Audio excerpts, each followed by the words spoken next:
சங்கம் வைத்து வளர்ந்த அன்னை தமிழார் சபையோர் அனைவரும் அணிகின்றேன். சிலப்பதிகாரத்தின் உயரம், மணிமேகலையின் மாண்பு, திருக்குறளின் செறிவு மற்றும் மலர்ந்த முகம் மாறாத அறம் கொண்டவர் நமது தலைமை சிறப்பு விரும்பினர்.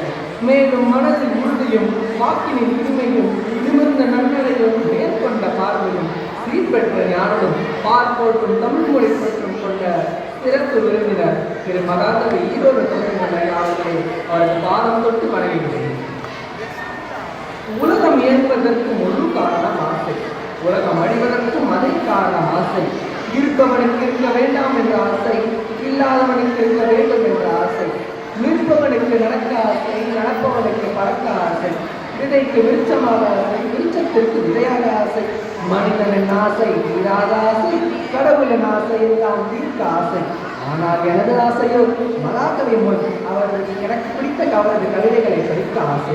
உங்கள் அனுமதியோடு உங்களுக்காக. அண்ணா, உனது ஆசையை சொல்லிவிட்டார். எனக்கும் ஒரு ஆசை இருக்கிறது. என்ன ஆசை? சில பல கேள்விகள் கேட்க வேண்டும். இதுதான் என் ஆசை. அப்படியா? என்ன அது?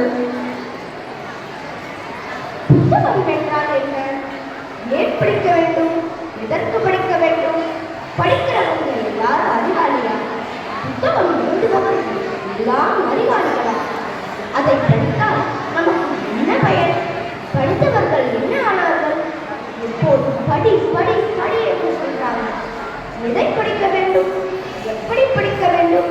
இப்படி ஏகப்பட்ட கேள்விகள் உள்ளன. புத்தகம் என்பது அழகான ஒன்று, கவிதை எழுதுவதும் அழகான ஒன்று. அந்த புத்தகத்தை பற்றி கவிதைகள் எழுதுவது என்பது அழகு நிறைந்த அற்புதமாகும். உனது அனைத்து கேள்விகளுக்கும் கவிதை நடைமுறைகளை சிறப்பாக பதில் கூறியிருக்கிறார் நமது சிறப்பு தலைமை விரும்பினர் மகாகவி தனது புத்தகம் என்பது என்று. இதோ முதல் கேள்வியான படித்தவன் எல்லாம் அறிவாளியா என்பதற்கான அவரது பதில். புத்தகம் படித்தவர்கள் எல்லாம் அறிவாளிகள் இல்லை, புத்தகம் படித்தவர்கள் எல்லாம் அறிவாளிகள் இல்லை, ஆனால் அறிவாளிகள் எல்லாம் புத்தகம் படித்தவர்கள். கண்ணை மூடிக்கொண்டு பயணம் போவதும் எண்ணத்தை மூடிக்கொண்டு படிப்பதும் ஒன்றுதான். புத்தகங்கள் எழுதுங்கள், இல்லாவிட்டால் படிக்கப்படும் ஒரு புத்தகமாயிருங்கள். ஒன்று படிக்கப்பட வேண்டும், இல்லாவிட்டால் படிக்க வேண்டும். புத்தகத்தின் வெற்றி எழுதியவனால் அல்ல, அதை முத்தமிட்டு தினம் படித்தவனால். 10 பறவைகளோடு பழகி நீங்கள் ஒரு பறவையாக முடியாது. 10 நதிகளோடு பழகி நீங்கள் ஒரு நதியாக முடியாது. 10 புத்தகங்களோடு பழகி பாருங்கள், நீங்கள் 11வது புத்தகமாய் படிக்கப்படுவீர்கள். படித்து மறந்து கொண்டே இருப்பதை விட மறந்து படித்துக் கொண்டிருப்பது நல்லது. மறந்து விடாதீர்கள். தாகம் தணிப்பது தண்ணீர், தாகம் வளர்ப்பது புத்தகம். எப்போதும் படித்துக் கொண்டிருக்கலாம் என்பது இயலாது, எப்போதாவது படிக்கலாம் என்பது பயன்படாது.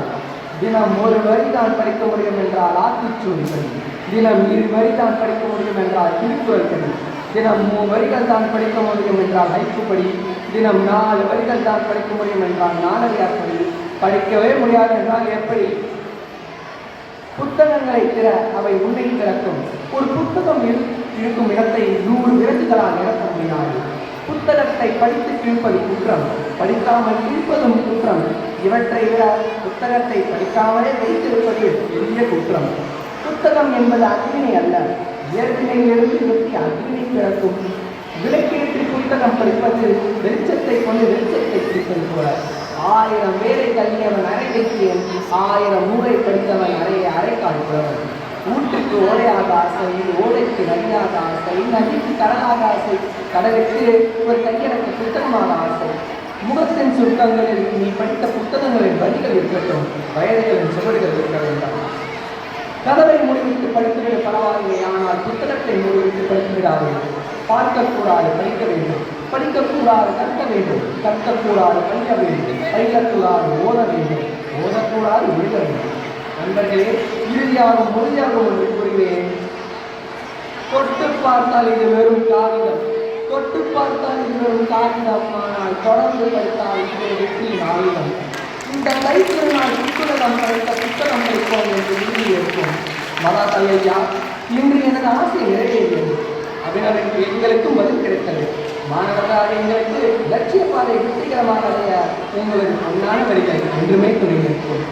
அன்பு பொங்க, ஆனந்தம் பொங்க, இன்பம் பொங்க, ஈகை பொங்க, உண்மை பொங்க, உற்சாகம் பொங்க என்றும் எங்களை வழிநடத்தும் கல்வி நிர்வாகத்தினர் ஆசிரியர் பெருமக்கள் மற்றும் ஊக்கம் தந்து செழிப்புற செயல்பட சிறப்பான வாய்ப்பளித்த தமிழ்துறை ஆசிரியர்களுக்கு சிறந்தாட்டு நன்றி கூறி விடைபெறுவது உங்கள் கனவு ராமநாதன் மற்றும் அபிநவ்